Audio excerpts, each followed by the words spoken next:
Do'stlar, mana bugun nasibsa ertalabdan ishimizni boshladik. Qo'ya chiqyapti. Endi biz ustunovkaga ketamiz, xudo xolasa. Xo'p, bugun ustunovkamiz mana shu Aqua Plus 6000 seriyadagi oq profildan yasalgan ramkalarimizni ustunovkasini qilamiz. Bu yerda 4 ta ramka, 2 ta ochgich, ikkalasi mexanizm bo'lgan. Bu tarafda ham ramkalarimiz bor. Keyin pastda bitta eshigimiz bor. Jami 4 ta 8 ta narsamizni ustunovka qilamiz, xudo xolasa. Ustunovkadan keyin ham tayyor holatini ko'rsatamiz.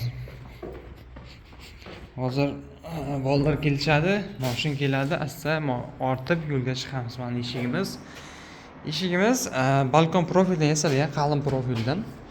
Zamoqlari ham 35 lik qalin ruchkadan qo'yilgan. Ruchkasi ham zamogi ham yaxshi, ko'rib tursangiz, zamok o'rtada turibdi. Bu yana ham chiroyli qiladi. Lekin eshigimiz kattaroq bo'lganini hisobiga akamizga 5 tadan oshma qo'yib berganmiz har bir tarafiga. Nasib hisoblar tayyor, oynalarimiz hammasi germetiklab, tayyor stiklab paket qilingan. Nasibsa keyingi zakazimiz Aqua Plus Zoltoy dub profillaridan yasaymiz, xudo xolasa. Shunaqa ustunovkadan keyin batafsil chiroyligini o'zingiz ko'rib, ishimizga baho berishingiz mumkin bo'ladi albatta. Nasibsa hozir biz asta ustunovkaga jo'naymiz.